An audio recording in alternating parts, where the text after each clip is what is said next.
नमस्कार मित्रांनो, स्वागत आहे तुमचं एका नव्या व्हिडिओमध्ये।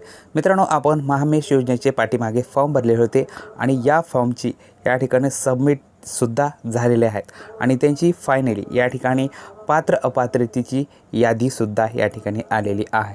मित्रांनो, तुम्ही यादी कशा पद्धतीने पाहायची आहे, कोणकोणते या ठिकाणी डॉक्युमेंट्स या ठिकाणी तुमचे अप्रूव्ह झालेले आहे आणि डिस्क्वालिफायसुद्धा या ठिकाणी कशा पद्धतीने काही व्यक्ती झालेले आहेत, कोणत्या पद्धतीची माहिती जी आहे तुम्ही कशा प्रकारे वाचायची आहे ह्याची पूर्ण माहिती आपण या व्हिडिओमध्ये बघणार आहोत। त्या अगोदर मित्रांनो, या ठिकाणी तुम्हाला यादी डाउनलोड करणं महत्त्वाचं आहे आणि त्याच्यामध्ये तुम्ही पात्र आहात की अपात्र कसं ओळखायचं हे मी तुम्हाला या व्हिडिओमध्ये सांगणार आहे। त्यामुळे मित्रांनो, हा व्हिडिओ कुठेही स्किप न करता शेवटपर्यंत नक्की पाहायचा आहे। मित्रांनो, तुम्हाला सगळ्यात पहिले जायचं आहे गूगलमध्ये। मित्रांनो, गूगलमध्ये गेल्यानंतर या ठिकाणी सिंपली तुम्हाला टाईप करायचं आहे महामेश योजना। मित्रांनो, महामेश योजनेवर आल्यानंतर या ठिकाणी बघू शकता तुम्ही प्रतीक्षा यादी। या ठिकाणी या प्रतीक्षा यादीवर तुम्हाला क्लिक करून घ्यायचं आहे। मित्रांनो, या ठिकाणी बघा अशा प्रकारे तुमच्या समोर इंटरफेस येईल आणि त्यामुळे या ठिकाणी आपल्याला व्यवस्थित दिसण्यासाठी आपण डेस्कटॉप साईड या ठिकाणी ओपन केलेली आहे। मित्रांनो, या ठिकाणी तुम्ही बघू शकता तुमच्या जिल्ह्याचं नाव पहिल्यांदा तुम्हाला टाकून घ्यायचं आहे। त्यानंतर बघा तुम्ही जे काही संवर्ग आहे, म्हणजे तुम्ही दिव्यांग आहात किंवा महिला आहात की सर्वसाधारण आहात। मित्रांनो, या ठिकाणी बघा आपण या ठिकाणी घेऊया महिला। या ठिकाणी योजनेचं नाव लिहायचं आहे। तुम्ही जर समजा यशवंत होळकर महामेश योजनेचा भरला किंवा मेंढ्या चराईसाठी अनुदान जे आहे 6,000 रुपये पर मंथ, म्हणजे वर्षाला 24,000 रुपये 4 महिन्याचे या ठिकाणी भेटणार आहेत।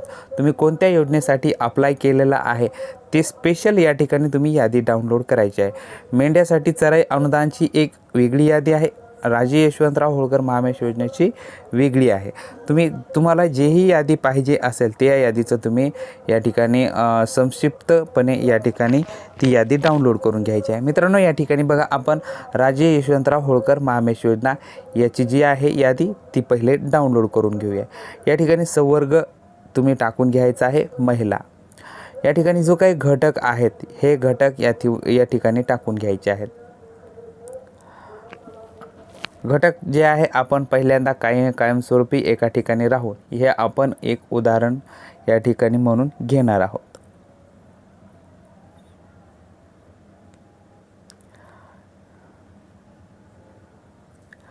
या ठिकाणी बघा यादी पहा असं उजव्या कोपऱ्यामध्ये या ठिकाणी साईडला आहे। या ठिकाणी यादी पहावर क्लिक करून घ्यायचं आहे।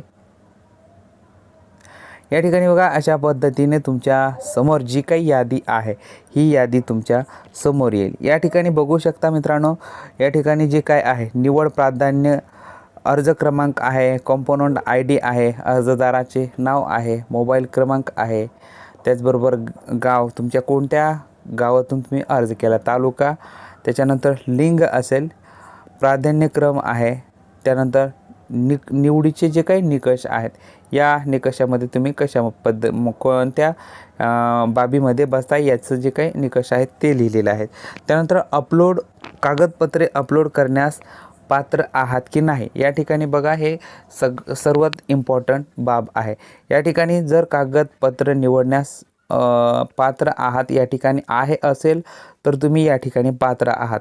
या ठिकाणी जर समजा असा ब्लँक चेहरा या ठिकाणी दाखवत असेल तर तुम्ही या ठिकाणी सिम्पली असं समजून जायचं की या ठिकाणी तुम्ही म्हणजे कागदपत्रे अपलोड करण्यास अक्षम असाल तर या ठिकाणी पहिल्याच यादीतून या ठिकाणी तुम्ही बाहेर पडलेले आहात असं तुम्ही या ठिकाणी समजून घ्यायचं आहे। या ठिकाणी बघू शकता मित्रांनो, अशा पद्धतीची ही यादी आहे। या ठिकाणी बघा जे काही संवर्ग आहेत तुमचे महिला असतील किंवा हे बघू शकता तुम्ही दिव्यांग असेल, सर्वसाधारण असेल, जे काही असेल ते या ठिकाणी तुम्ही टाकून या ठिकाणी डाउनलोड करून घ्यायची आहे। दुसरी जी पद्धत म्हणजे काय आहे मित्रांनो, या ठिकाणी बघा आपण पहिली योजना घेतली राजे यशवंतराव होळकर महामेश योजना। या ठिकाणी आपण दुसरी जी काही मेंढ्या चराईसाठी अनुदान आहे त्यांची सुद्धा एक स्पेशल यादी असते।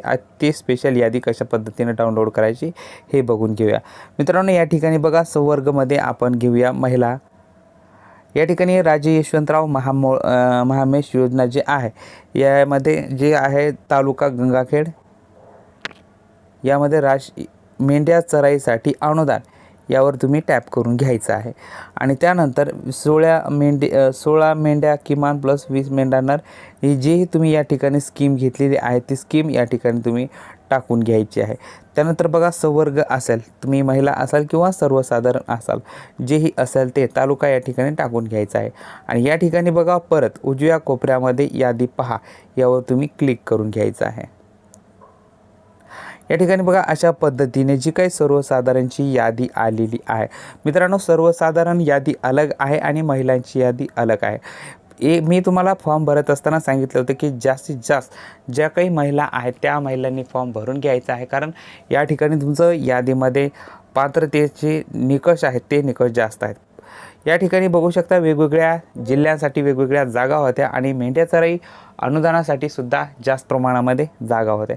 या ठिकाणी कोणतं अनुदान नाही भेटलं तरी चालतं, परंतु या ठिकाणी चराई अनुदान जे आहे वर्षाला 24,000 रुपये यामध्ये जरी नाव आलं तरी तुमचं या ठिकाणी जे काही हा फॉर्म भरलेली जी काही बाब आहे ही यशस्वीरित्या पूर्ण झाली या ठिकाणी म्हणावी लागेल। मित्रांनो, या ठिकाणी अशा पद्धतीने जी काही तुमची पूर्ण तालुक्याची लिस्ट आहे ही लिस्ट डाउनलोड करून तुमचं यादीमध्ये नाव आलेलं आहे का, किंवा तुम्ही या ठिकाणी शेवटी बघू शकता कागदपत्र अपलोड करण्यासाठी तुमचं नाव पात्रतेमध्ये आहे की अपात्रतेमध्ये आहे। या ठिकाणी आलं असेल तर या ठिकाणी तुम्ही पात्र आहात, आणि एखाद्या वेळेस समजा ब्लँक या ठिकाणी जर समजा कोरा रकाना दाखवत असेल तर तुम्ही कागदपत्र अपलोड करण्यासाठी अपात्र आहात या ठिकाणी आपण खाली बघू शकता। अशा पद्धतीने मित्रांनो ही यादी तुम्ही डाउनलोड करून घ्यायचं आहे आणि तुमचं त्या यादीमध्ये नाव आलेलं आहे का हे पाहून घ्यायचं आहे। मित्रांनो, अशा प्रकारे हा आपला आजचा छोटासा व्हिडिओ होता। ही माहिती तुम्हाला आवडली तर लाईक करा आणि माझ्या चॅनलला अशाच नवनवीन प्रकारच्या व्हिडिओ पाहण्यासाठी माझ्या चॅनलला सबस्क्राईब नक्कीच करा। धन्यवाद।